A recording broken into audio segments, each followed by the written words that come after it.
Man, I wonder how many people are going to be salty with this news. It's happening, folks. It is finally happening. The wait is over. The day has finally come. The tears of all these haters on social media, for whatever reason, I don't have an explanation for it. I'm bottling all your tears. And come May 25th, I will drink them all with a smile on my face. The AEW. There's that promotion again, that t-shirt company down in Jacksonville, Florida. Must be something in the fucking fabric down there, man. I don't know. Maybe they got magic dust. They seem to be doing something right. All Elite Wrestling, the TV deal, that is virtually done. Show to air on TNT in the fall. Now, Tony Maglio of The Wrap reports that the television deal between All Elite Wrestling and Turner Sports is virtually done and is expected to be announced an hour before the Turner Upfronts on May 15th. The Turner Upfronts are currently scheduled for 10 a.m. Eastern Time next Wednesday. Tony Khan, All Elite Wrestling president, and other AEW representatives, I'm assuming Cody and the Bucks and Kenny, are expected to be part of the presentation at Madison Square Garden. Man, that's got to be a nice little fucking fuck you to Vince McMahon. AEW is going to be announcing their television deal to be in not direct, but people are going to make it seem that way. They're announcing their TV deal in which they will be direct competition for WWE, and they're announcing it at Madison Square Garden. WWE's sacred ground for how many years? Oh man, that's fucking fantastic. Now, it's been heavily reported that AEW's weekly television show is expected to begin in the fall. No date has been announced. I'm assuming it's going to be in direct correlation to when SmackDown moves over to Fox in the fall. In Maglio's latest report, he states, financial terms of the deal are not expected to be disclosed. For everybody, I put a tweet out yesterday, and you know there's got to be one fucking idiot in the comments. I put out a tweet on social media last night that AEW's TV deal was virtually done. And then you got these jokers that come out of nowhere sending me stories that were already dismissed as being fake news. That AEW was paying off Turner or TNT, TBS. They were paying the networks to be on network television. Why would they do that? Why would you look at Tony Khan and his family worth $7.6 billion and think that they would offer money to the networks for their product to be on TV? How are they going to make any money from that? Is that a good business move if you're All Elite Wrestling and the Khan family? Like, who even reported that? It was actually shot down by Dave Meltzer, yet these people are trying to just get in with all the bad news. They're all about spreading bad news and hate about All Elite Wrestling. I don't understand it. Now, Maglio previously stated on this fact that AEW could be paying for their time on Turner. Dave Meltzer completely shot this down and said false. And if there's anybody in the know, it's Dave Meltzer. So I actually believe him, where you might not believe him on most occasions. In this situation, I believe him. AEW sources also denied the buy time rumors for AEW. So, April 11th, Maglio reported that AEW and Turner were in advanced talks and that the deal for their TV is very complex. It's virtually done, folks. Next Wednesday is the day. Next Wednesday, I am going to be reporting on this. We'll probably live stream it if I could find the stream, or if this will be streamed, we'll do a live reaction to it, and I might be on Twitch for that. We'll see what happens there. But this was virtually done. I knew about this back in February.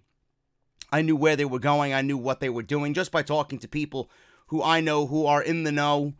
and I can't wait for it to happen. This is an exciting time for the world of professional wrestling. Now, I know most of you are excited about it. There are some of you who are not excited about it, which I don't really understand why. I want to try and open up some of your mindsets here today. Now, we all know AEW is coming. We all know that they're presenting Double or Nothing, which is literally just 2 weeks away. AEW has made all the right moves. They have stayed in their lane. They've stayed quiet. They've signed all the best talent that they could right now at this given moment, with no question more surprises to come. Have taken the right approach, and all without a single mention of WWE outside of an indirect knock on Tripl H by Cody in his promo to his brother Dustin to hype their match in episode 14 of The Road to Double or Nothing. I urge you guys to go watch this series that they're doing on The Road to Double or Nothing. Excellently shot. I love it. It's addicting, and you get a great backstory on everything, and you get a sense of how important all of this is to everybody involved. Now, the one thing I will never understand, the one thing I really don't understand in general, is how people want to see others fail. Like, it brings these people great pleasure to see others fail. Case in point, Lars Sullivan. Lars Sullivan is hitting his stride on the main roster. He's just debuted, and he's been given a great spotlight in WWE. He's going to be the next big monster in WWE. Before he even made his debut, we seen nothing but video packages from Lars Sullivan, and someone dug up. I don't know where they found it. I don't know why this is even a big deal. They dug up bodybuilding forums in which a very young Lars Sullivan was very derogatory, racial slurs. He was literally going off on everybody, very boisterous on everybody, and it was not a pretty sight. And now that he's finding his stride on the main roster, this is becoming an issue again. And it's as if people legitimately want to see someone else fail. I mentioned yesterday this could have been a direct reason for him going away and dealing with his anxiety issues, which is a scary situation to begin with. Why would you want to see someone go through that?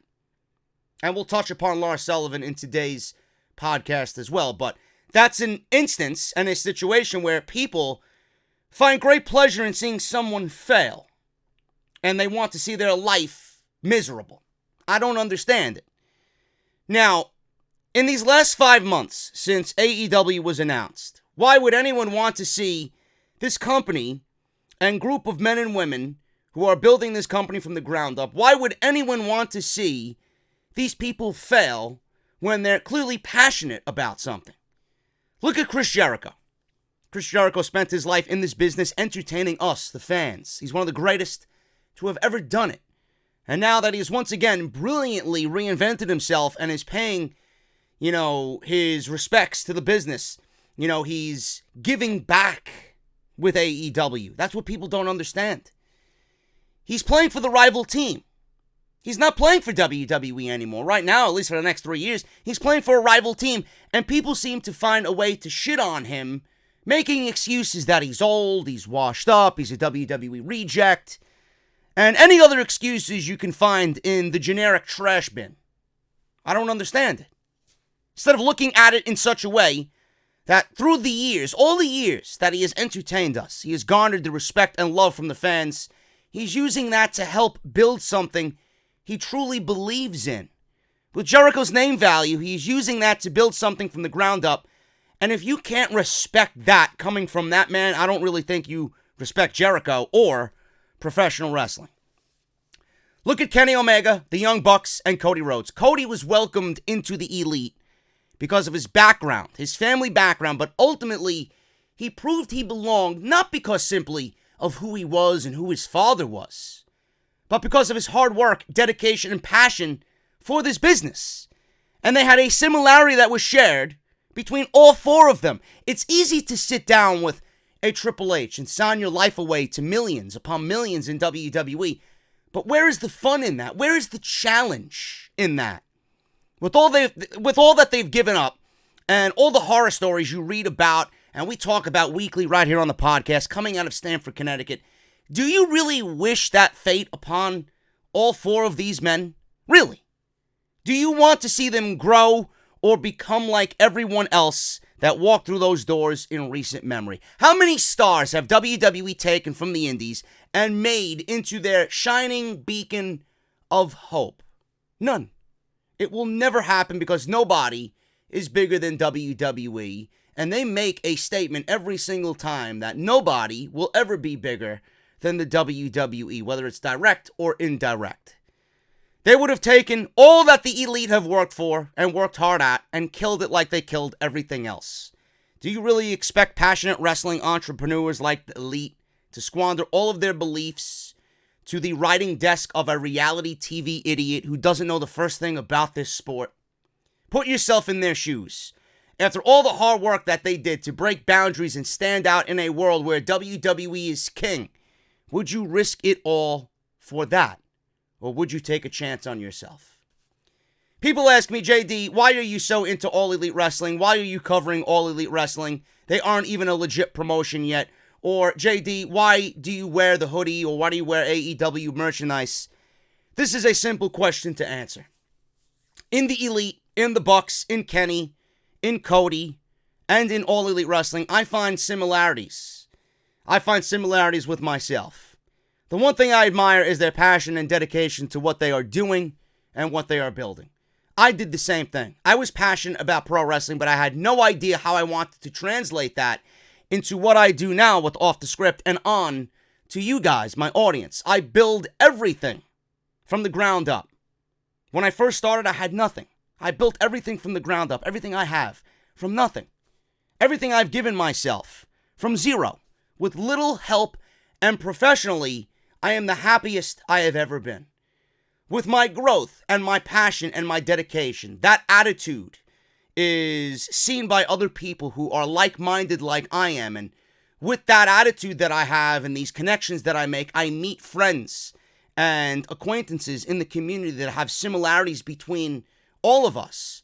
Personal relationships grow, opportunities present themselves. And the opportunity for growth, not only for me on this podcast, but for growth in this community and in this business that I love so much, that I want to be a part of, that I want to make my life, presents itself. This is what I wanted to do, and I found a way to make it happen. And I'm the happiest I've ever been professionally. The risk itself was scary, but the reward that has come from everything that I've done is something that I could eventually share with someone and fulfill a lifetime of happiness. Don't you think it's scary for them? Don't you think it's scary for Kenny, Matt, Nick, and Cody? Even Tony Khan. The uncertainty that is All Elite Wrestling. To be in a world with more questions than answers. Where risks more, where the risks more times than not fail and are looked down upon. Don't you find a common ground in what they are doing? Any of you?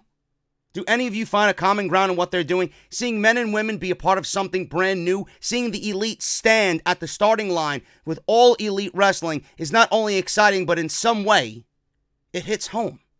The most exciting thing about watching the progress is seeing how it grows and the possibilities of greatness that are certainly there, because it's what I went through and still currently am doing on the road to being an accomplished podcaster, entertainer, and entity in this world of professional wrestling.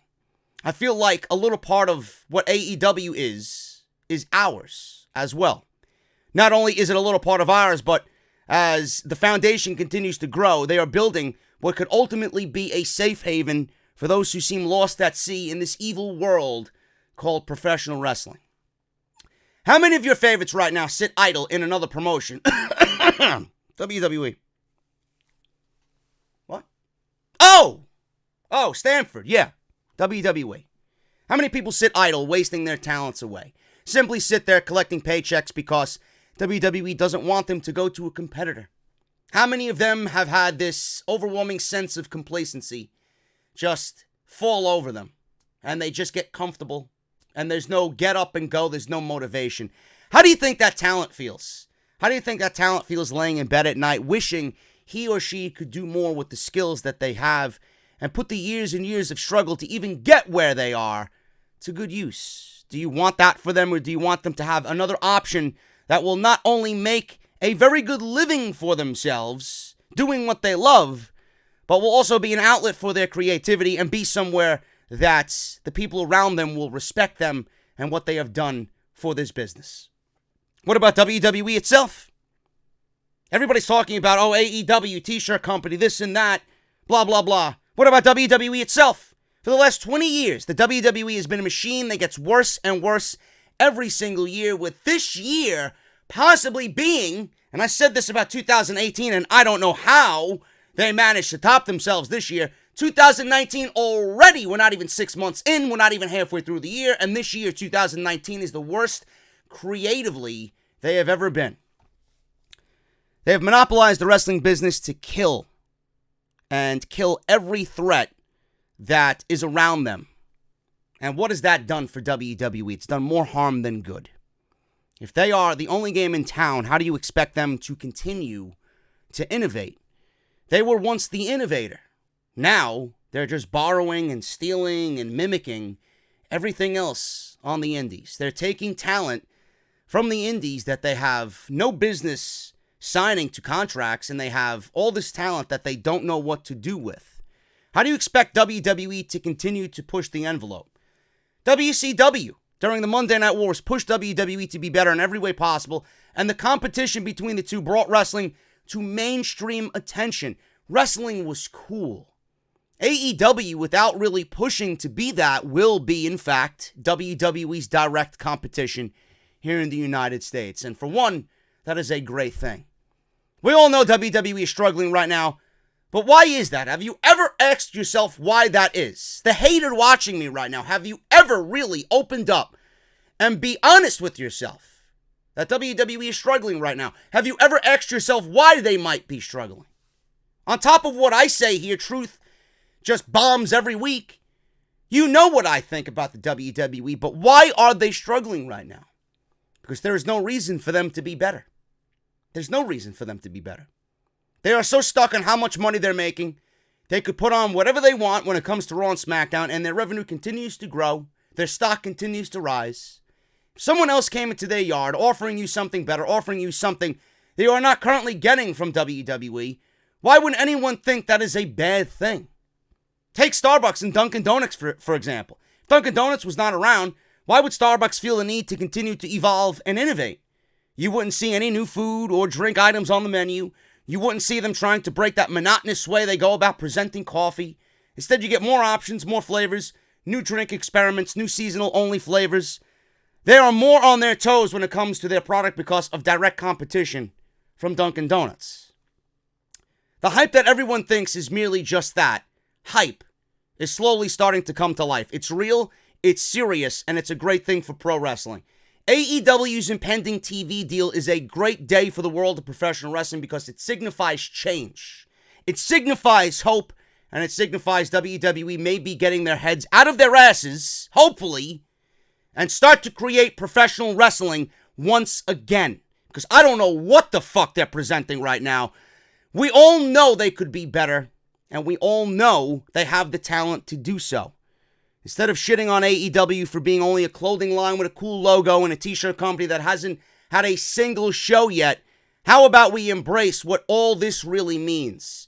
Nobody here wants to see the WWE fail. Believe it or not, you may think I'm negative, but I don't want to see the WWE fail. I want to come on here and enjoy what I'm watching, and I want to turn that enjoyment into positivity on this channel instead of being negative.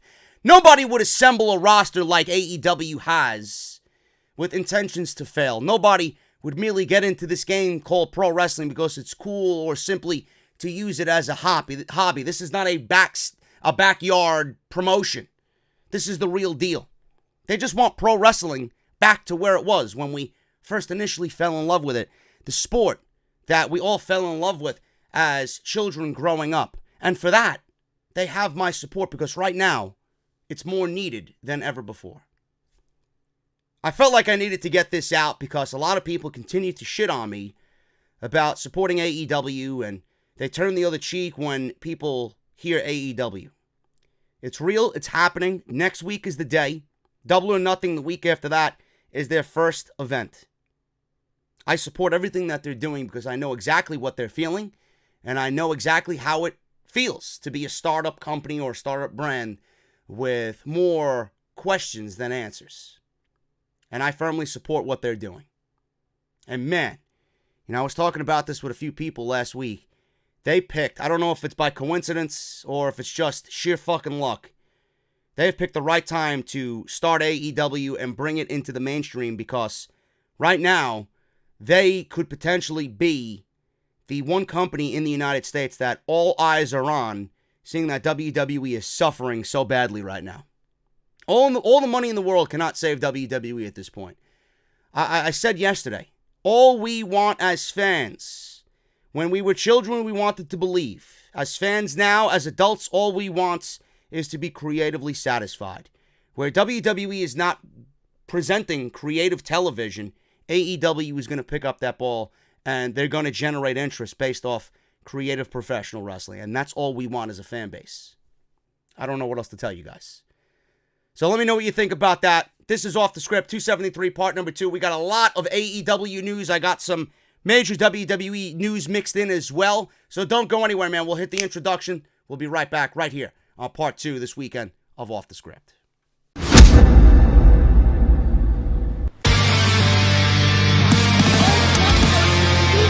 Delete! This is mine.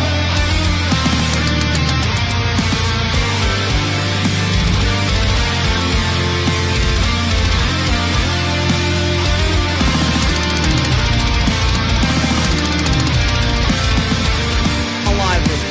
People still didn't.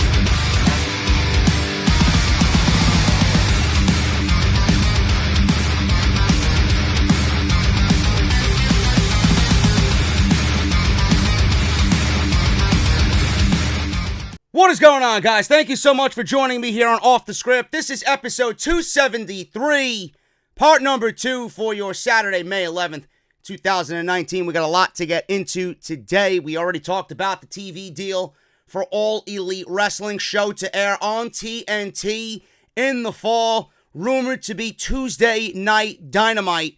We got possible major names that could show up at Double or Nothing in Las Vegas. I got the entire list. A list that includes Jon Moxley. We'll go over that as well today right here on the podcast. Major change to the Battle Royal at Double or Nothing. Now, the winner of the Battle Royal gets the first shot at the... I don't think they presented it yet, but Cody kind of teased it. The AEW World Heavyweight Championship. So we'll talk about that as well. All Elite Wrestling signs 2 former Lucha Underground talents. Rhino, why he left the WWE and how they offered him money to not do anything but sit at home. Also, news on Sheamus and his injury, and Luke Harper, what Vince McMahon told Luke Harper, and how Tripl H ignored him about his impending release request. Terrible, terrible news on Luke Harper right here on Off the Script. Make sure you guys follow me on social media at JD from NY206. That is on Twitter and Instagram. Make sure you guys follow me on both. I would really appreciate it. Hit that subscribe button down below.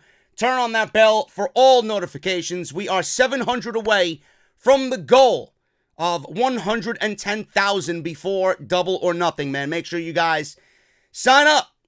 Not only sign up, subscribe. Sign up, subscribe. Hit that subscribe button and become part of JD's Elites. I would love to get to 110,000 subscribers before All Elite Wrestling presents Double or Nothing Memorial Day weekend. Make sure you guys support via the Patreon page. If you guys want to show your appreciation for what I do here, patreon.com/JD from NY206. It is completely optional, and it's the only way to get exclusive content right here on the channel. I got to shout out Dylan. I got to shout out Jordan, Caesar, JKid56, Joel W, 514 Trader, Alvino, Chris, and I got to shout out Raul. Thank you guys so much for your Patreon pledges this month for the month of May. Patreon.com/JD from NY206. Harry's.com/script. They are the boss around here. They are the number one sponsor right here on the podcast. Make sure you guys use our unique link to get your free trial today. Harry's.com/script. Now, why Harry's? I went over in the beginning of the show why you guys should be in support of All Elite Wrestling, and I made some damn good cases for that. But why Harry's? Well, Harry's founders were tired of paying for razors that were overpriced and overdesigned. They knew a great shave did not come from gimmicks like vibrating heads and flex balls. These are tactics that the leading brands in the market used to raise prices for decades. They fixed this, Harry's did, by combining a simple, clean design with quality, durable blades at a fair price. They also bought a world-class blade factory in Germany that's been making quality blades for over 95 years. They've received over 20,000 five-star reviews on Trustpilot and Google alone. 10 million plus have used Harry's. Their replacement cartridges are just $2. That's half the price of a Gillette Fusion Pro Shield. And all Harry's blades come with a 100% quality guarantee. If you don't love your shave, let them know and they will give you a full refund. So what do you get in this free trial set? You're going to get a razor handle. Choice of color is yours. The orange, the navy blue, or the evergreen. A 5-blade razor with a lubricating strip and a trimmer blade, rich lathering shave gel, and a travel blade cover that makes your blade look really, really good. Like me, I keep it on my bathroom sink. It looks great. It's a great conversation piece if you got guests over. Oh, you use Harry's too? Yeah, man. I use Harry's. It's great. Or if you're a man on the go, if you're a man who travels for business, or if you're spending the night over your girl's house and you need to shave, right? It's a great deal, man. Travel blade cover as well. Listeners of my show can redeem their trial set at harrys.com/script. Join the 10 million who have tried Harry's and claim it today. Once again, that's harrys.com/script, and tell them that I sent you to help support Off the Script. Now, we all know Double or Nothing is just a couple of weeks away, and it's going to be a big deal, and they're making the Battle Royal and the pre-show a really, really big deal. And I love this aspect of what they've done with... They did this at All In, too, and I love this aspect that I hope that they continue to build upon with every show and every pre-show that they have, because when we watch the WWE pre-shows, we know that they're irrelevant, they don't mean anything, it's just a waste of TV time. They put together matches that don't make any sense just for the sake of getting this talent on the show. But with AEW and what they've done with the Battle Royal, they've given that entire Battle Royal a must-see feel.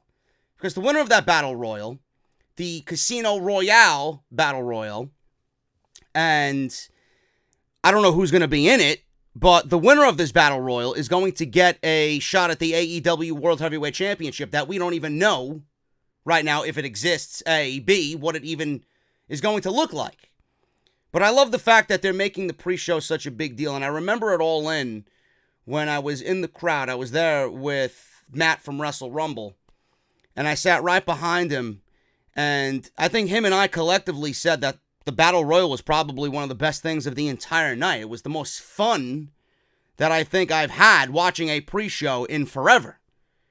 And the amount of people that were legitimately in that arena for the Battle Royal, they made the pre-show feel like it was a part of the show. Just not because of how much, they focused on the pre-show and who was on the pre-show. The Briscoes and SoCal Uncensored put on a great tag team match.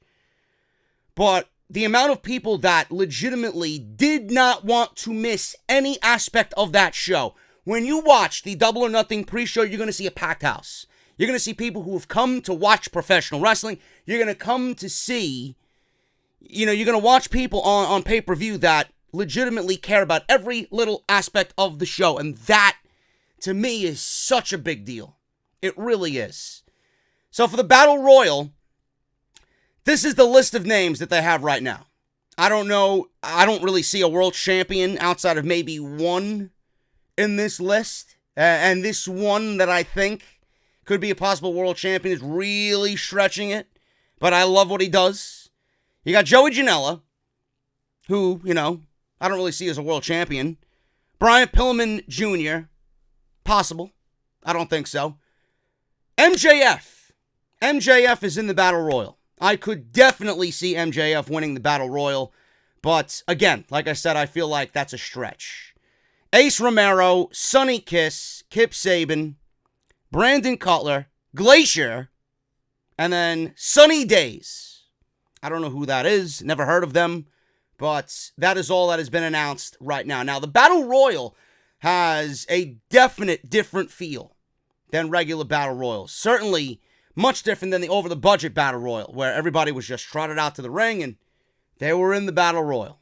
Last man standing is the winner. And they got a Ring of Honor championship match later on in the evening at All In. The AEW Double or Nothing pay-per-view was originally slated to have the over-the-budget Battle Royal. But the Battle Royal is now called the Casino Battle Royal. Also, the company has announced that the rules for this match will be very, very different. The match will feature 21 men. Every 3 minutes, 5 men will enter. Lucky 21, I don't know what that means, will never last, is what they said. The Battle Royal entry numbers will be announced in advance. Now, Cody was actually on the most recent Double or Nothing, Road to Double or Nothing, and he said everybody in the Battle Royal is going to choose a card, and if it comes out a spade, a diamond, a club, or a heart, you're going to be grouped into a specific group, and they'll trot you out there at, I believe, 5 at a time, he said. And the one who gets the Joker card, which I believe will be the Lucky 21 in this instance, is going to be the one with the biggest probability of winning the Battle Royal. I like the nature of this because it's different. And the winner of this, like I said, is going to get a title shot at the AEW World Heavyweight Championship, which has not been presented yet at all. So I'm looking forward to it. Major changes. Like I said, they're making the Battle Royal really, really, really stand out on this show. And they're giving you a reason to watch because everybody wants to know who's going to be first in line for the AEW Championship. Now, we don't know how that champion is going to be determined. But the simple fact that the winner of this match is going to be ultimately the number one contender for the Battle Royal, I'm assuming that's going to come into play with the Joker card, the Lucky 21. I don't know who it might be. That's why you got to watch. I love the tease. It could be literally anybody. And the pre-show, like I said, at All In was made to be a big deal. And I love the fact that they're making this a big deal because All In, you didn't see one empty fucking seat in that arena, man. Not one empty seat there in that pre-show. Whereas you watch the WWE pre-shows and there's empty seats and it's fucking 40% full and the talent's got to wrestle in front of a fucking dead crowd. I don't like that, man. You're going to see a much different pre-show when you watch Double or Nothing. Now, these two men could possibly be in the Over the Budget or the Casino Battle Royale at Double or Nothing. All Elite Wrestling, according to Ryan Satin, has signed former Lucha Underground star Angelico. He's best known for his time in Lucha Underground, where he was a former 2-time Trios champion alongside Ivelisse, who is now in NXT at the Performance Center. I believe she tried out. I don't know why they wouldn't take her. She's fantastic. And the Son of Havoc. He also spent time in Tripl H and is a former 3-time tag team champion with Jack Evans.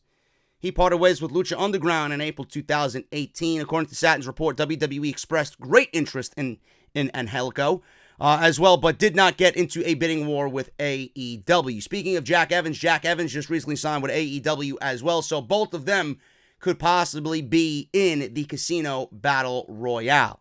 So that's a great pickup right there, man. Angelico is great. Jack Evans is talented in himself. So AEW, man, like I said in the beginning, doing all the right things and finding themselves signing a lot of talent right now, the best talent that they could possibly get at this moment in time. Now, as far as other major names for Double or Nothing, this is very interesting. They have a loaded roster as it is right now. Current WWE superstars who are disgruntled in Luke Harper, Sasha Banks, The Revival, Ty Dillinger was let go, Hideo Itami was let go. We could see a lot of these people, if they're let out of their contracts. I don't think Sasha's going anywhere. But Luke Harper, you know, it's going to be a little bit of a waiting game for Harper and The Revival. Leo Rush, who knows what Leo Rush and his status is in WWE. They could let him go. They could fire him. I don't think they will because of the landscape right now in pro wrestling. But there are a lot of current WWE superstars who would be great fits for AEW. On top of that, look at the free agent pool right now. Jon Moxley, Dean Ambrose, is a free agent. He can do whatever he wants. Someone who AEW, I'm sure, has great interest in now that he's no longer with the WWE as Dean Ambrose. He put out a big teaser, which a lot of people are correlating with Double or Nothing. That hype video did almost 3 million views on social media. The fact that AEW's first event is taking place in his current city of residence of Las Vegas is also very convenient.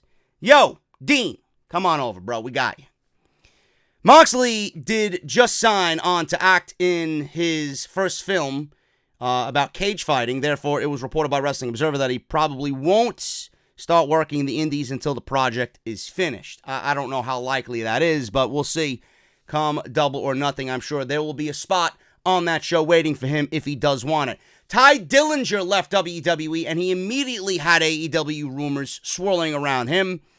And we all know Cody Rhodes is very, very high on Ty Dillinger. He was tweeting Ty Dillinger in the midst of his release. Ty Dillinger, Sean Spears, he is going back to the indies, and his time is coming up. Those 90 days are almost up for Mr. Sean Spears, and him ending up in AEW seems like a perfect fit. I could see him in that battle royal as well. Rhino announced he is not resigning a contract with the WWE. This is in spite of the fact that WWE offered him double his downside guarantee. He wants to travel. He wants to work the road. Rhino also mentioned AEW as a possibility during a recent interview with Chris Van Vliet. So it wouldn't be a surprise to see Rhino pop up in the Battle Royal at Double or Nothing. Tenille Dashwood is a free agent. She is no longer with Ring of Honor. She left WWE because WWE really didn't find any interest in using Emma to the best of her abilities. She hit the indies. It was a big deal. And I believe with her Ring of Honor contract expiring, she's no longer affiliated with anybody. She certainly should be of interest to AEW. She's too good to just be sitting around. She could be in the Battle Royal as well. We've seen Jordan Grace last year in the Battle Royal. Why not? Why not give that opportunity to Emma this year? Or Tenille Dashwood in this instance in the Battle Royal. Or just sign her on completely to be a part of the women's division. Maybe she makes a run-in during that four-way women's match that we're going to see at Double or Nothing. AEW. Is it a four-way? I think the women are in the four-way. I don't really know. I got to look over the match card, but the women do have a showcase match. She could interfere in that match and really just set the world on fire by signing with AEW. I think that would be a great fit for her. AEW needs more women in the division, and I think she would be a great fit on top of Britt Baker. They have Bea Priestley. It's going to be a great division. It could end up rivaling WWE's by the end of the summer, if all is said and done. Jack Swagger teased that he could be going to AEW. He has a big Bellator fight coming up, and we could see him end up in AEW, whether the Young Bucks lead Swagger to the ring or not. Pretty cool to speculate during his Bellator fight, but he could find a home in AEW. I know he was Lucha Underground champion as well last season, so he could find his way back to wrestling in the form of AEW. Joey Ryan is a free agent as well. Lucha Underground let him out of his contract. WWE reportedly had interest in him. At this stage of his career, I don't know if WWE is the right fit for Joey Ryan. He makes a ton of money, in which all the money that he's earned on the indies doing his shtick, he ended up buying a house in LA because of it. But his ties to AEW are pretty apparent, seeing that he is still on being the Elite, and his penis druids, which were the talk of the town at All In, nearly broke the internet and sent people into a frenzy for the worst. So I wasn't a big fan of it, but apparently people did not like his penis druids at All In. Either way, it got people talking. Joey Ryan could end up in AEW. WWE wants to take him off the indies. I got a report on that at some point this week, and they want to take him off the indies for whatever reason. Joey Ryan is not a make or break type of guy, but this is simply a case of WWE snatching up talent so that others don't have the opportunity to get them. I don't know what it is, but I see it as a form of jealousy or a form of being petty. WWE doesn't know what to do with the talent they got. There's no business signing Joey Ryan. Now, of course, obviously, the biggest name of all is the man himself, Phil Brooks, CM Punk. Of course, CM Punk showing up at an AEW event would absolutely break the fucking internet as we know it. But he's expressed no interest in stepping in the ring. In fact, he's not even going to be in Las Vegas Memorial Day weekend, because that night, on the 25th, he's calling an MMA fight on commentary. So he's not going to be there. And the cherry on top of the cake is that he's still signed to a UFC contract, so we don't know what his future holds. It's great to speculate, and I think Punk would be that guy that they want for television to really make an impact. We don't know when his UFC contract is up, but Tony Schiavone was recently on the Jim Ross Report with Jim Ross, and he said that the Young Bucks, the elite AEW, got a name in mind for their TV debut, which is coming, that has great TV presence. You can speculate all you want on who that is. We threw the name Goldberg out there, but there's not really much. Who else in the pro wrestling business has great TV presence? They already got Chris Jericho signed. For the American fans, there's nobody else but CM Punk. I'd love to see it, but I don't think it's happening. And our bar for CM Punk and All Elite Wrestling at Double or Nothing is set very low. We expected it in Chicago because of obvious reasons. Here in Las Vegas, I'm not really thinking about it. I'm not expecting it, so neither should you. But this is a long list, a talented list of people that would benefit from AEW, and I would like to see get a second chance at Double or Nothing. We'll see what happens, but it's very interesting to ponder and fantasize about and fantasy book. It's just a great time to be a pro wrestling fan. Speaking of Rhino, Rhino explains why he is leaving WWE. He was in talks with AEW, WWE, but WWE wanted to offer him money to simply sit at home and not go anywhere. The answer is not always in the almighty dollar. Rhino had publicly stated that he's leaving WWE during a recent interview, which I have yet to watch right now at this moment, but I will get to it eventually sometime this weekend. During a recent interview with Chris Van Vliet, Rhino revealed that he would be leaving WWE in July despite a huge offer from the company. According to Rhino, his deciding factor comes down to wanting to be wrestling and wanting to travel and wanting to help the future of pro wrestling. He says this, and I quote, "That's a good question." I'm assuming Chris brought up the fact that AEW's in competition now with WWE. They got Double or Nothing. That's a good question. And I came back and I said, I want to be on the road. I feel good. I feel very blessed that my health is there. My job is to find the next John Cena, the next Stone Cold Steve Austin, the next Rock, and how I can help these guys if I am not on the road. If I'm sitting in my marina, that'd be nice, and I'd be fortunate to do that, but I can't help these younger men and women improve on the indies. I can do that. And with other companies, whether it's AEW, Impact, Ring of Honor, or New Japan, I've done that before in the past, and that's something I can do now in the future. With so much talent walking out the door, many suspect that WWE is offering huge deals to talent just to prevent them from going to All Elite Wrestling. Rhino has heard these theories and doesn't necessarily disagree. He says this, and I quote, "I don't know if they're scared or they're concerned. They're definitely concerned. This is no inside information. This is just what I think. And if there's no other talent out there, then no other companies can grow. There's a lot of stuff, whether it's Impact, Ring of Honor, or New Japan, where they're doing more stuff over here and Impact and AEW and all those other companies. If they don't have the equipment to build that factory, then there's not going to be that competition, so to speak. So I think that's why they're offering a lot of money," said Rhino. Now, when Rhino's deal is up, it's up. No waiting period, nothing else. Rhino had positive things to say about his run, but he specifically had no non-compete clause saying, no, my contract ends on July 17th, and like I said, they've been great to me. When I'd go to work, I had fun, end quote. It's amazing to see, he didn't really say anything out of the ordinary that we're not already thinking, but he was very receptive. He was very receptive to Chris, apparently, just by the transcribe of this interview. He didn't put down WWE in any way. He didn't bash them in any way. He said he had a great time. He thanked them for everything that he has done there with his time in the company. But the one thing that stood out to me is how everybody wants to help. Everybody wants to either help or, in their own case, create and continue to wrestle. He knows by staying in the WWE, they're not going to give him a time to wrestle. They're not going to give him TV time. They're not going to give him time to go out there and do what he is most passionate about. They're suppressing people with the almighty dollar. And that's not the case. You can throw all the amount of money you want at somebody.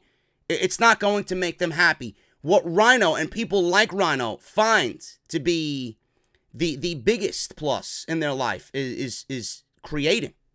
You know, this is why they got into the business. Not to sit around in their marina and collect a paycheck, but because they want to fucking help. They want to wrestle.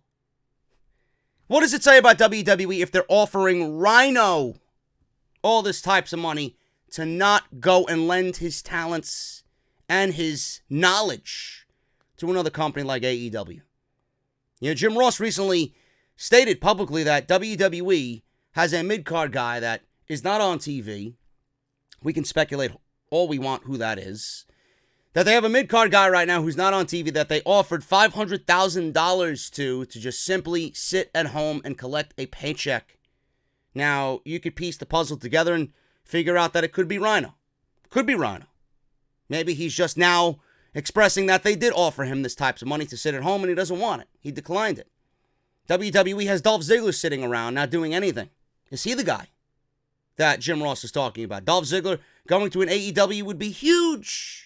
Because the guy is absolutely one of the best that they got. And he's not doing anything. They're keeping him around. They're paying him to not go anywhere. And they're paying him just to be a name on their roster who is inactive right now. And they're allowing him to do other things while being paid by WWE. I guess it's a nice compensation for Dolph Ziggler not being on TV. This is unbelievable, man. When people say that WWE is not intimidated, or Rhino even said, I don't know if they're scared or concerned. They are both. They are both. They're scared because they know their ratings are falling and they don't know how to fix it. They're concerned because they have a bunch of men and women in that company that want out for the simple reasons of neglect and a lack of creativity. They're concerned because all these men and women want to go somewhere else where, A, they will be compensated in the same amount as WWE, and they will be treated with respect and be given a sense of creativity. They will be treated as equal. WWE's not offering any of that. In my eyes, that is worth much more than whatever WWE can throw at you to basically sit complacent and content and do nothing. I would never want to live or work in an environment like that. That is absolutely fucking terrible. That's what killed my grandfather. The fact that my grandfather's roofing business was closed down against his will ultimately killed him. The man sat at home for 6 to 7 years, idle, with nothing else of a passion for himself. And my grandfather passed away sitting at home because he had nothing else to his life. Work was his life. And I had to see that man deteriorate every single year until he ultimately passed away. It was the saddest thing I've ever seen. And WWE is treating this like some sort of fucking joke. You know? That man worked his entire life to build a family and make his family well endowed at the end of his fucking life. You know, WWE is treating this as if it's some fucking joke. You want these people to fucking sit idle and not create and not do what they're passionate about. That's the biggest evil to me that I could possibly think of. Never mind what they're doing to Luke Harper and the Revival and Sasha Banks and all this other fucking bullshit creatively, keeping people off television. For whatever reason, lack of creativity. They're offering people money to sit dormant.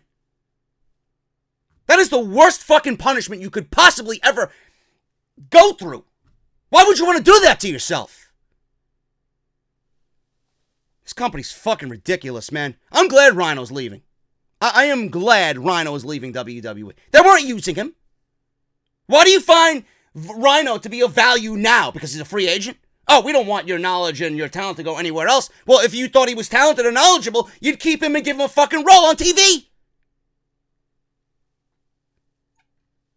Moving on. We got news on LAX. Someone who I want to see, or two guys rather, I want to see in All Elite Wrestling. Could be. Their Impact contracts are up this year. I don't know if staying with Impact Wrestling is the best career decision. They've done all they could in Impact Wrestling. You've reached a ceiling. I'm not saying anything derogatory about Impact Wrestling, but honestly, you look at the landscape of LAX in Impact Wrestling, there's nothing more for those guys to do. Santana of LAX actually got injured at the Code Red show in Queens with Impact and House of Glory. Are they now going to be forced to relinquish the Impact Tag Team titles? This is not good news at all Brian Cage got injured at the Rebellion pay-per-view after what I heard was a really bad match with Johnny Impact. But a lot of people say the main event actually stole the show, which indeed it did. After Brian Cage won the title, the Lucha Bros and LAX absolutely tore the house down. LAX ended up winning the main event and are the Impact Tag Team Champions. This is because Pentagon and Phoenix are going to be exclusive with All Elite Wrestling. There's no reason for them to stay there either when All Elite is on the horizon. The Wrestling Observer newsletter noted that Impact is trying hard to sign LAX to new deals, but it now looks like Santana of LAX is injured. In an Instagram post, LAX posted about Santana, or Santana posted about his injury, I should say, and he explained that he has a stage 2 tear in his MCL, and it was merely hanging on by a thread. Now he must rest if he wants to avoid surgery, which is not what he wants or needs at all right now. He says this, and I quote, "It's been a rough few days for me, but PMA is everything in this case. Like I've said before, sometimes we need unfriendly reminders to take it easy. This past Sunday at Impact Show in Queens, I suffered a knee injury during our match. I knew something was wrong right away because I had a feeling that I've never felt before. The next day, I went to see the same exact doctor that took care of me at the show. He had an ultrasound done on my knee, which showed a stage 2 tear in my MCL. It's being held by strands, and he's surprised that it didn't completely tear during the rest of the match. He stressed the importance of rest if I want to avoid surgery and risk being out for a longer period of time. That's a risk I'm not truly willing to take, especially at the point we are at now. I'm finally listening to my body. I have a family who depend on me. It's stressful and depressing, but I'm trying to look at the glass half full and realize that I'll get to spend more time with them. I want to apologize to all the events that we had to call off the next couple of weeks, and to all the fans who were expecting to see us. Thank you for your endless support through every step of this journey. I am okay and will be back soon, nastier than ever." I didn't know that until today. I actually found that, and I wanted to include that in the show, man. LAX is fantastic.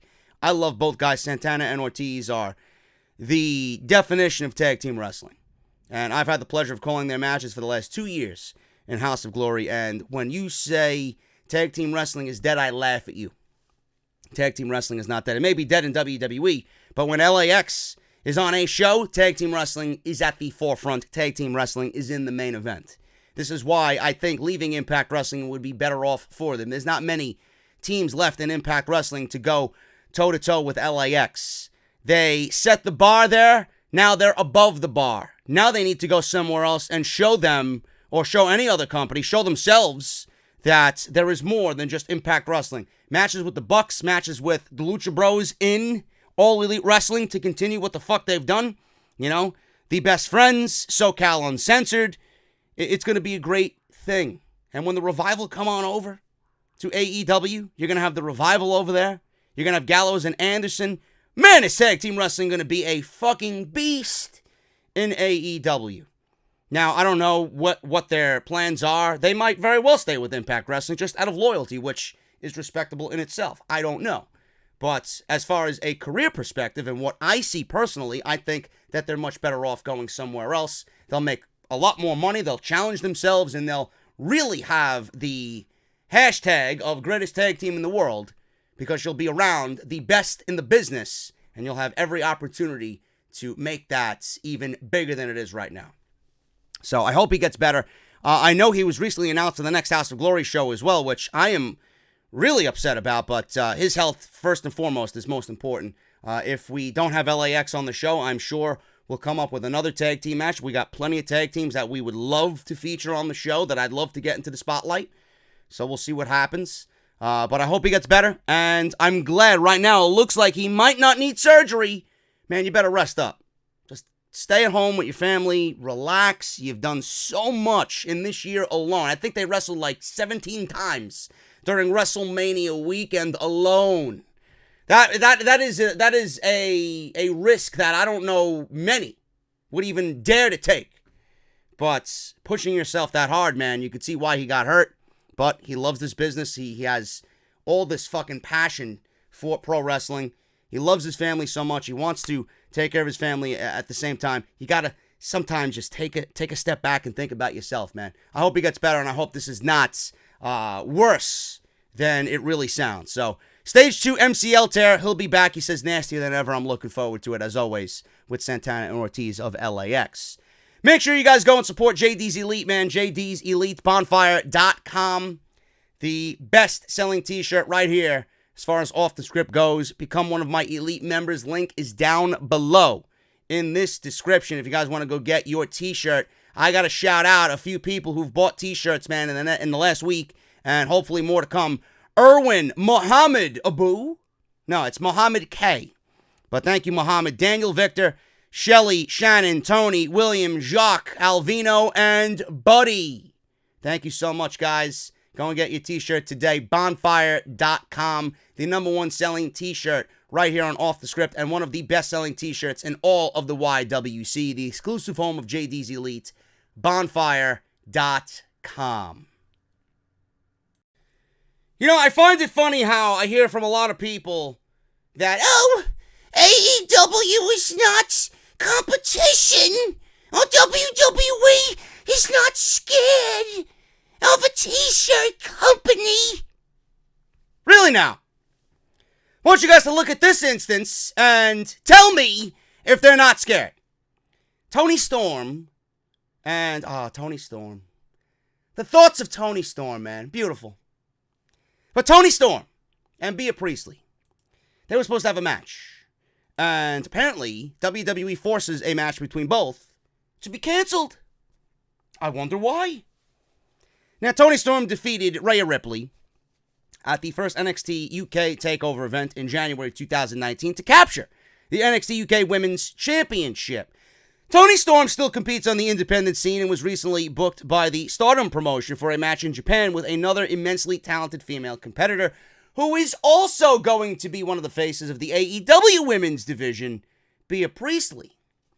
Now, however, Stardom announced that due to circumstances beyond their control, the advertised championship match booked for May 16th will no longer be taking place. I wonder why. Dave Meltzer has confirmed that the reason for the match no longer taking place is because of WWE. Now, he said on the Wrestling Observer Live that WWE forced the match to be scrapped because they didn't want their NXT UK Women's Champion facing and ultimately losing to an AEW signee. I guess I can understand that aspect. I guess.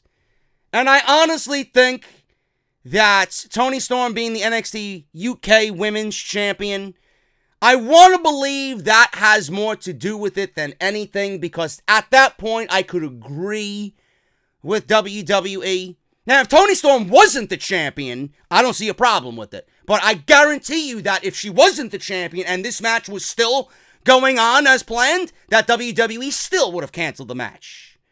They give me no reason to believe otherwise. Now, Meltzer provided the following clarification on the matter. He says this, and I quote, Tony Storm was going to get a shot at the World of Stardom Championship, which Priestley just won. WWE found out and canceled it because Priestley is an AEW wrestler, and she's going to go over there because, or she was going to go over in this match because she is the champion there. Think of this. This is not on WWE's TV. This is not in the United States. This is on a Stardom show at Korakuen Hall. They didn't want their woman, who is not even on a main roster right now, to lose because that woman is with AEW. End quote. Meltzer said that while he understands WWE's position, as do I don't want my champion losing to somebody, away from my promotion. She's a champion for a reason. She should be treated as such. I get it. I understand it. But Meltzer said that while he understands WWE's position, they should have offered some negotiation with Stardom and suggested the promotion find an alternative finish to the match. Instead, the company just forced the bout to be canceled.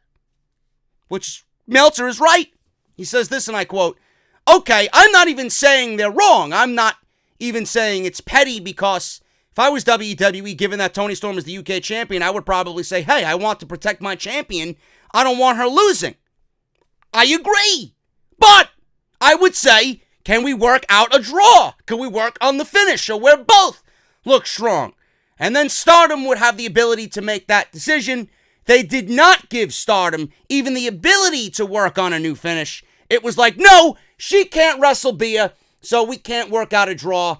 They find it just ridiculous to even work with anybody.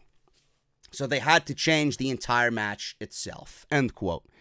This is not the first time that Vince McMahon's company has pulled one of their talents from making an appearance at a convention or competing in a match at a non-WWE show because of AEW. They recently took The Undertaker and Kurt Angle away from StarCast and signed them to new contracts, prohibiting them from making any certain non-WWE appearances that the company deemed not in their best interest. This allowed them to pull Angle, like I said, and Taker from StarCast, which happens to be an AEW production during Double or Nothing weekend. WWE also pulled Angle from WrestleCade's convention in November because they believed it is also linked to AEW. Rhino says, I don't know if they're scared or what, but yeah, they're scared. They're scared. They're completely different. There's, you know, it's so funny that there's an easy out with this Toni Storm and Bea Priestley match. Like, I mean, I don't watch Stardom, but I'd be interested in seeing those two wrestle. How do you think the fucking fans feel over there about not seeing this potentially match of the year candidate for women's wrestling in 2019? Yeah, she can't do it because she's AEW as Bea. So fuck it. Yes, I understand Toni Storm is your UK champion. And I want to believe that's the reason. I hope that is the reason anyway. And I agree with WWE in theory. But in execution, they just come off looking like fucking petty bitches. They look like petty bitches. Like, I understand Tony's your champion, you want to make her look strong, but at the same time, there are ways around it, and I don't understand why there's such a negative connotation working with AEW when it's not even in American fucking... It's not even on American soil. Who gives a shit? I don't get it, man. And, you know, honestly, if Tony wasn't even the champion for NXT UK, I honestly think WWE would have did the same fucking thing. I would love to see, if Tony was champion, what their position on this entire situation would have been. Petty bitches, man. Are they scared? Abso-fucking-lutely. Are they feeling the heat? Abso-fucking-lutely. And AEW hasn't done a fucking thing. Not one mention of WWE outside of Cody mentioning Tripl H indirectly being a pissant bodybuilder in episode 14 of The Road to Double or Nothing. And he mentioned the Attitude Era. And I love the storyline. I love my brother. I just want to kill the Attitude Era. I love it. Absolutely great. WWE is absolutely disgusting. Speaking of disgusting, what they have done to EC3 is absolutely disgusting, which is why I laugh at this next story. WWE has an interest in Eli Drake. Really now?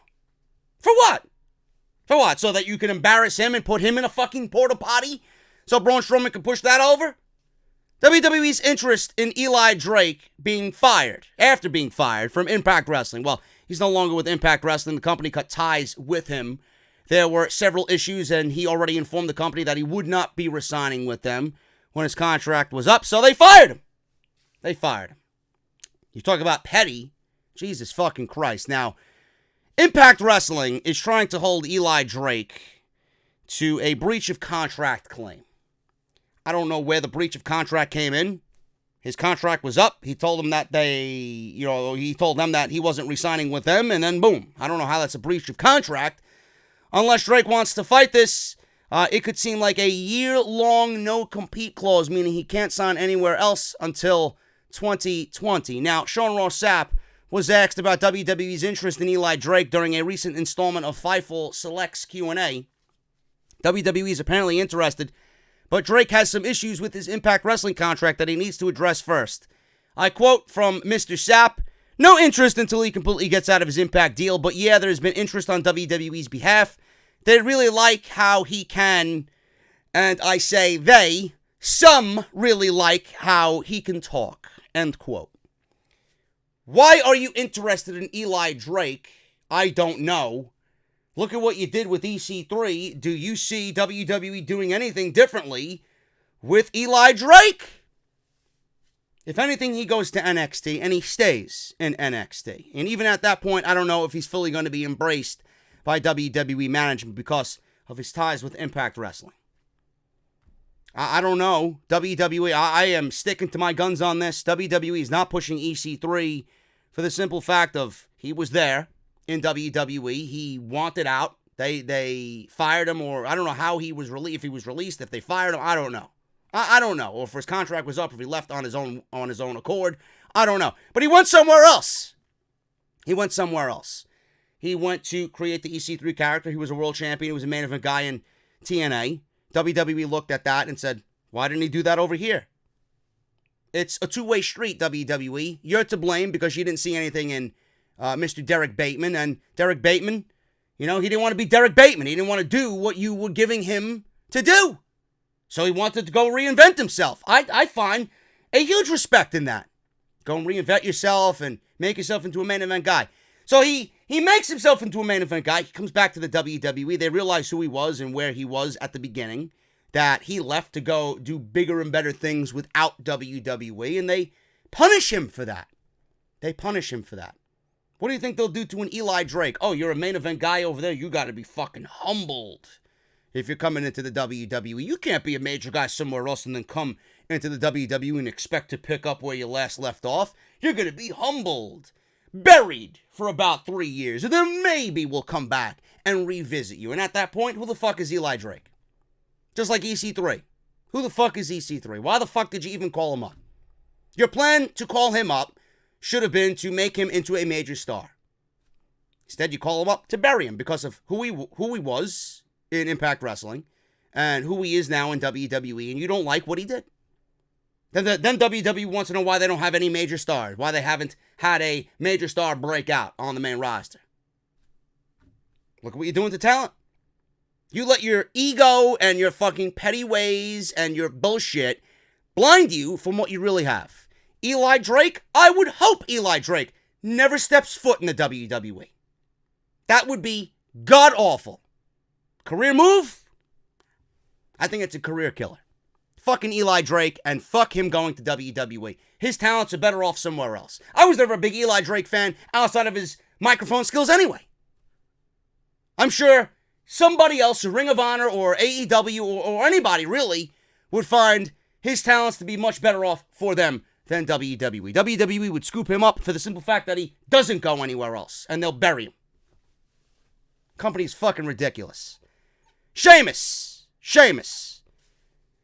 injury status is not looking good with the WWE right now. Sean Ross Sapp said on Fightful Select's Q&A, the same Q&A where he gave news on Eli Drake, that there was hope Sheamus would be able to compete at WrestleMania this year, which he did. There was no update regarding the status of Sheamus' injury, but he experienced his share of issues before being taken out of action. I heard last year that there were a lot of people that were surprised Sheamus could still wrestle as effectively as he could considering the injury issues and the pain that he has been in, says Sean Ross Sapp. Honestly, the thing is, I was told by one wrestler that if he got through WrestleMania, that would be really awesome.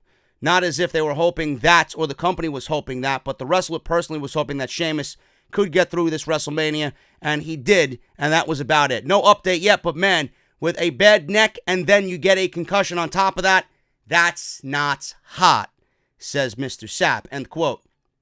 Cesaro could ultimately be feeling the effects of this because they haven't used him in 2 weeks. He hasn't been on Monday Night Raw outside of that match with Cedric Alexander, which I wish I could have seen more of. But Sheamus being away from Cesaro is actually going to hurt Cesaro because WWE never really seen anything in Cesaro at all as a singles guy.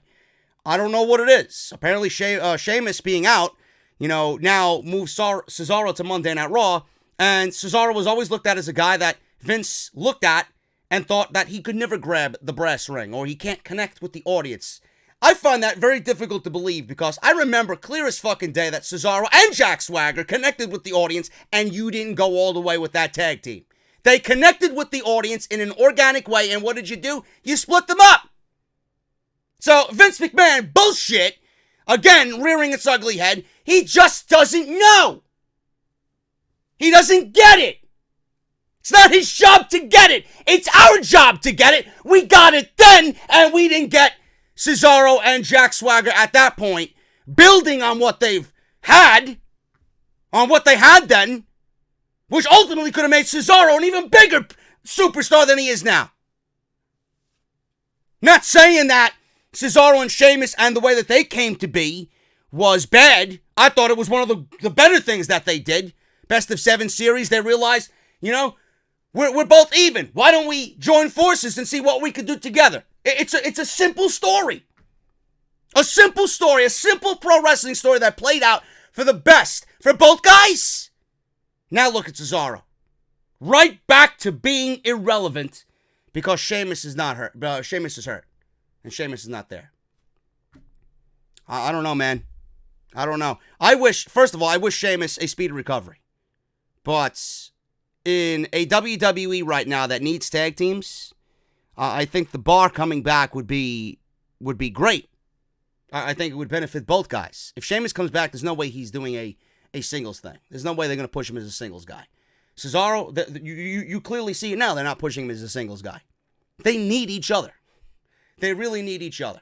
And for some odd reason, WWE finds Cesaro to be the tag team specialist of WWE. He's been nothing but a tag team guy on the main roster for WWE. If Sheamus can't go, listen, if Sheamus can't go, why don't you bring up a Cassius Ohno and pair him back with Cesaro?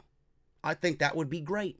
Give me a little backstory on the history between these guys and really fucking have them go at it. You need tag teams. Why the fuck not?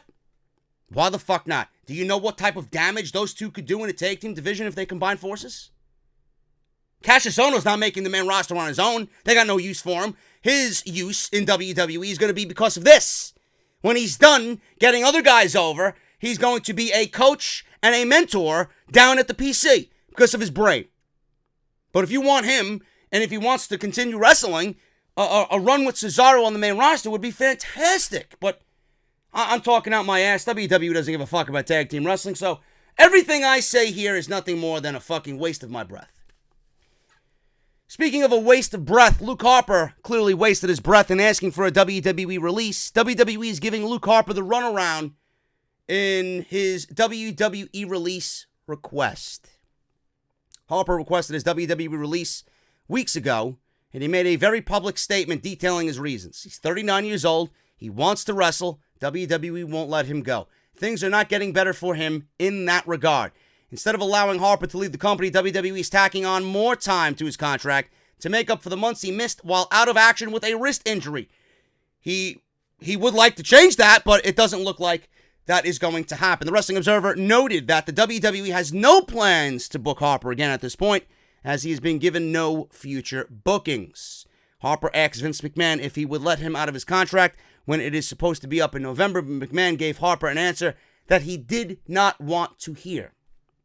Instead of answering Harper's question, McMahon reportedly told Harper to take it up with Tripl H. So far, Harper has not heard back from Tripl H concerning his release.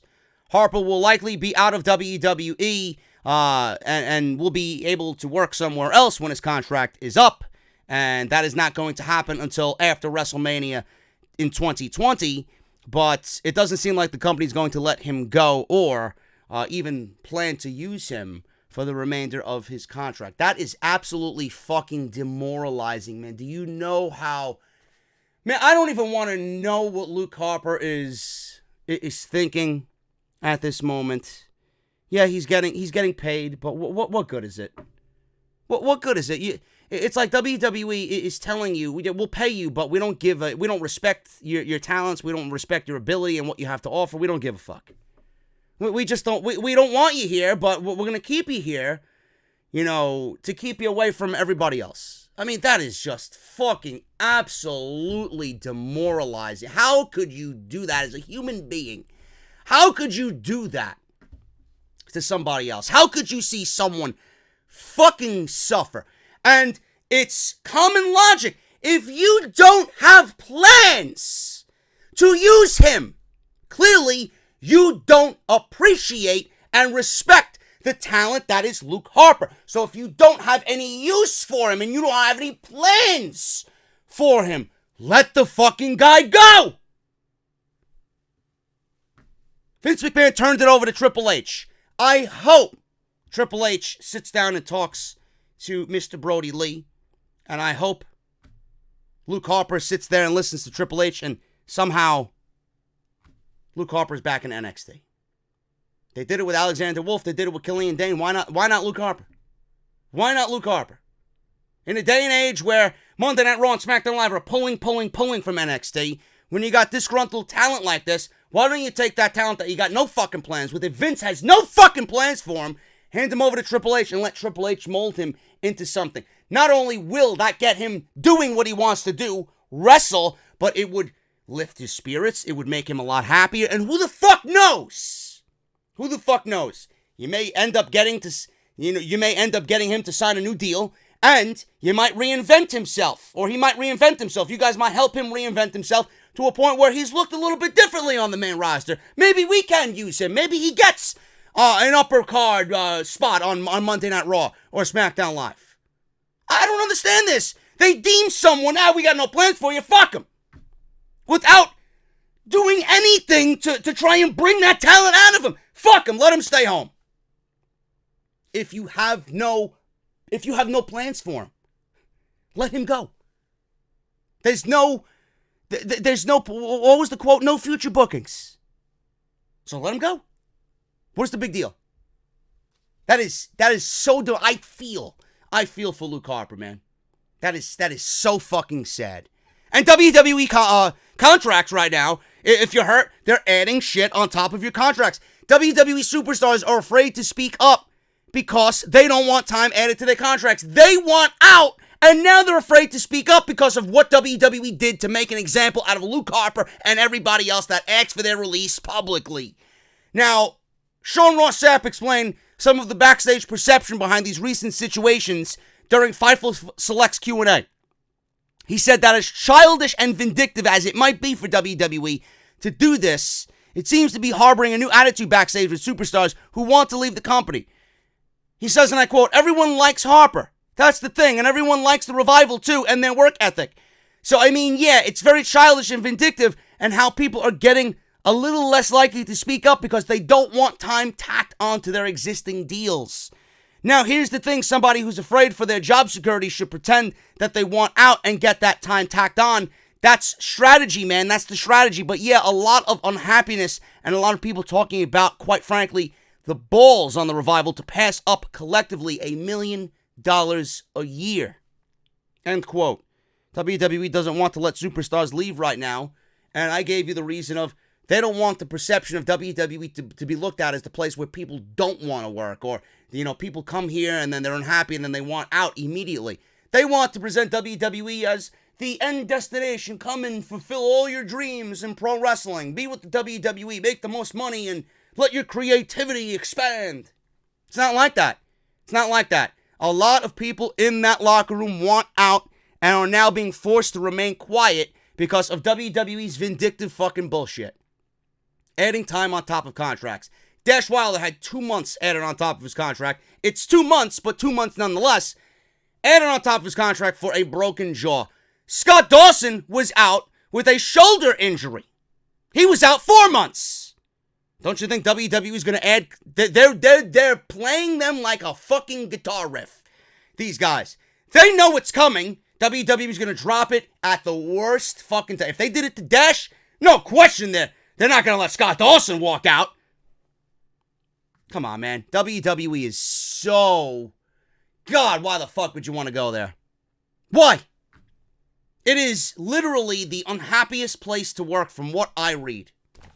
Chaos. Nothing makes sense. This is just sad. This is just fucking sad, man. Now WWE has squashed that. If you're a talent looking to be released, it was looked at as, well, instead of asking and getting a no, I'll go to social media and put it in the public so they felt like they were doing a good thing for themselves, because WWE doesn't want to look bad in the PR eye, right? As far as a public relations way, WWE, they can't be looked at as the dicks here. They're going to have to let them go. No. WWE's no fucking way, man. We got AEW showing up in 2 weeks. You ain't going nowhere. Sit down, collect your fucking paycheck, and shut the fuck up. We'll use you when we say. And if not, Tough shit. That's a terrible way to look about it, man. That is a terrible way to go about it. Lars Sullivan releases official statement. This is a continuation of what we talked about on part 1. Lars Sullivan releases an official statement on the controversial comments found that he made on a bodybuilding forum. Lars Sullivan logged into a bodybuilding message board long before he was in WWE. He had some things to say that didn't hold up very well. They didn't age very well. In fact, they were pretty horrible to say the least.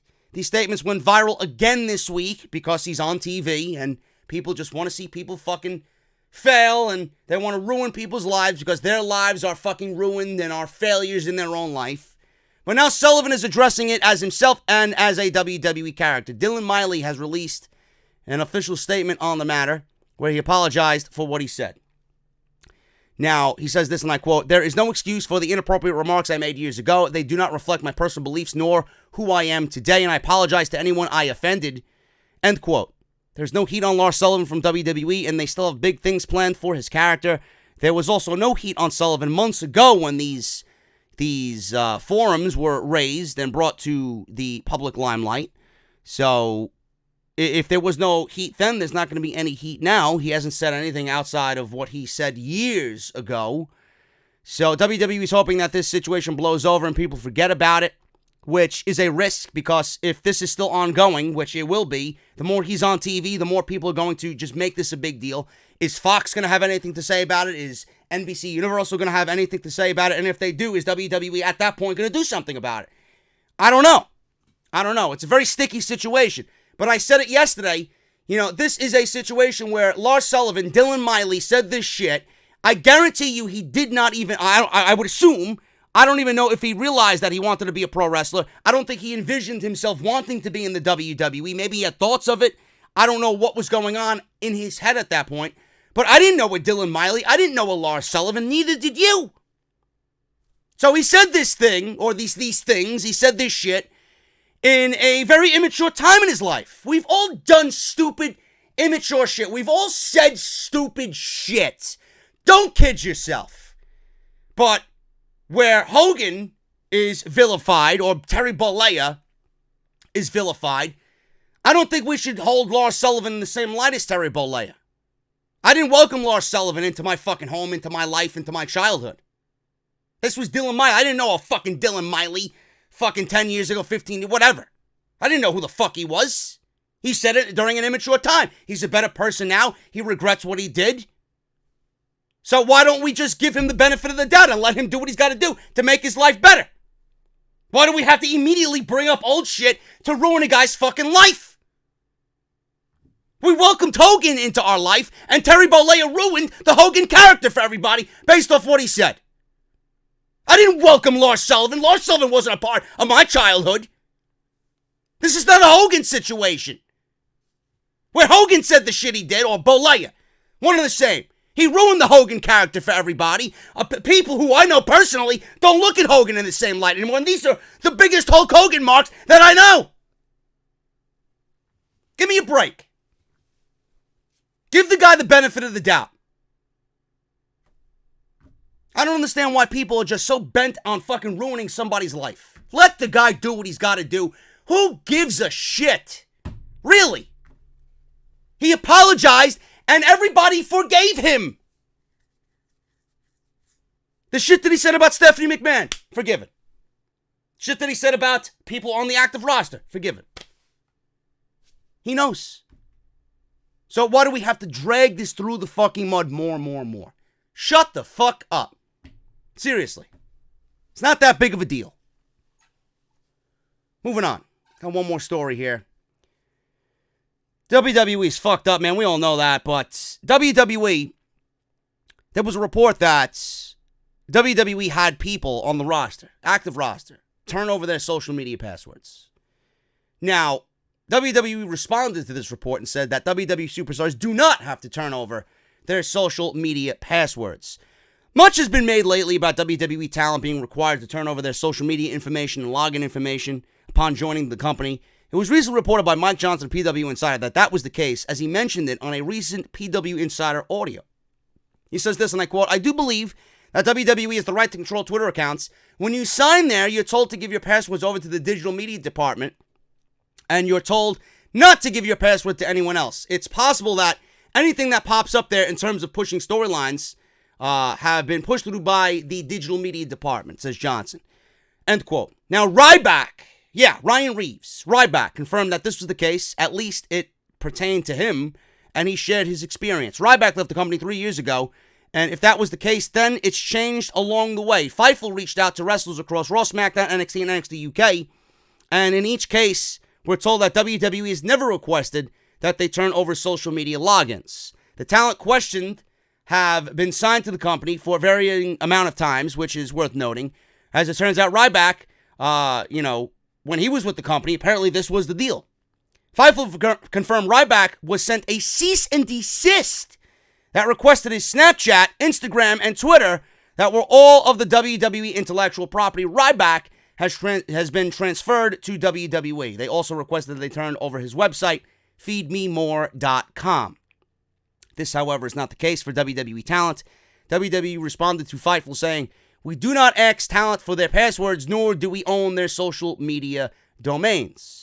WWE does not send out memos and updates to talent that outline basic social media behavior and things that they need to know, but at least these days they aren't asking for login information. In one instance, there were wrestlers who were asked to make social media posts in order to promote a coordinated sponsor, or a wrestler that requested a social media manager to take care of it, and even offered up the passcode to their phone. However, the social media manager informed the department that this isn't even the case." Now, sources were told that Mike Johnson stated this week that this policy is not active when updating the situation. I don't really know. I thought this was bullshit from the get-go, to be quite honest with you. Do I think that WWE did have this policy instituted? Absolutely. Because and it wasn't for pushing sponsors, or it wasn't for pushing, storylines. The wrestler themselves can do that. The personalities involved can do that. This was merely done by WWE because they want to spy and keep everybody in check. If you're talking to somebody you shouldn't be talking to, if you're mingling with someone or DMing someone, private messaging someone you shouldn't be talking about or talking to, that's all it is. It's WWE's way to have complete control over you. They know it's not allowed. I don't even know why you would even bother instituting that. If I was looking at a contract that asked me to give over my social media passwords, I would say no. No. This is my social media, not you.